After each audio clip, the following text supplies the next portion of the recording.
நம்ம அப்பா அப்படியே புலம்பிக்கிட்டே தண்ணி கட்டிட்டு இருந்தாரு. நான் என்னதான் பண்ணுவாருன்னு சொல்லிட்டு நானும் கம்முனே நின்று பின்னாடி போய் நின்றுருந்தேன். எப்பா அப்படிக்கிட்டு என்னம்மா இப்படி பொசுக்குன்னு வந்து கூப்பிட்ற அப்படின்னு சொல்லிட்டு எங்கள் அப்பா நிமிர்ந்து பார்த்துட்டு இருந்தாரு.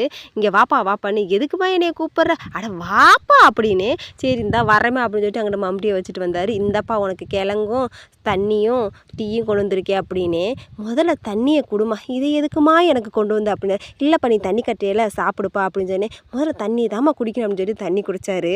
நான் எப்போவுமே வந்து எதையாவது ஒன்று பண்ணிக்கிட்டு கொண்டு வந்து இப்படி தண்ணி கட்டுறப்ப நான் கொடுத்துட்டே இருப்பேன். நிறைய பேர் வந்து சாப்பாடு மட்டும்தான் கொடுக்குறீங்க அப்படின்னு தான் சொல்லியிருக்கீங்க. கிழங்கு பூ போல் வெந்துருச்சு பாருங்க, வேற லெவல் டேஸ்ட்டுங்க. சாப்பிட இன்னும் கொஞ்சம் சாப்பிடணும் அப்படின்னு தாங்க தோணுச்சு. அதனால தாங்க எங்கள் அப்பாவுக்கு எடுத்துகிட்டு கடன்னு கிளம்பி வந்து எங்கள் அப்பாட்ட கொடுத்தேன்.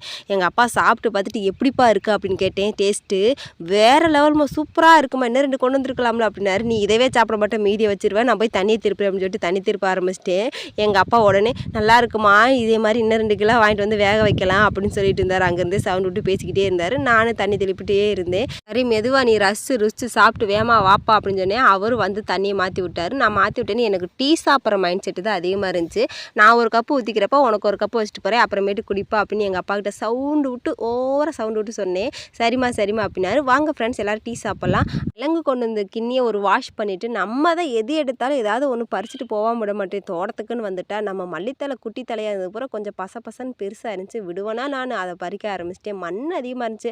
அதையுமே வாய்க்கால் தண்ணியில் கழுவி எடுத்து வச்சுக்கிட்டே நம்ம கொய்யா மரத்துக்கு கீழே பார்த்தா ஒரே ஒரு கொய்யா பழம் வந்துச்சு. ஆனால் அது கணுக்கணு தான் இருந்துச்சு, பார்க்க தான் அப்படி இருக்கும். சரி நம்ம குட்டி குழந்தைக்கு கொண்டு போய் கொடுத்து அவள் சாப்பிட்டுக்குவான்னு சொல்லிட்டு அதையும் எடுத்து வாஷ் பண்ணி டப்பாக்குள்ளே வச்சுக்கிட்டேன். நான் இல்லாமல் நீ எப்படி சமையல் வேலை பண்ணுவ அப்படிங்கிற மாதிரி நம்ம கருவேப்பிலை மரம் வேற வா நான் வேற தலைன்னு இருக்கேன், என்னையே ஒரு 4 கொத்து ஒடிச்சு எடுத்துகிட்டு போ அப்படின்னு சொல்லிச்சு.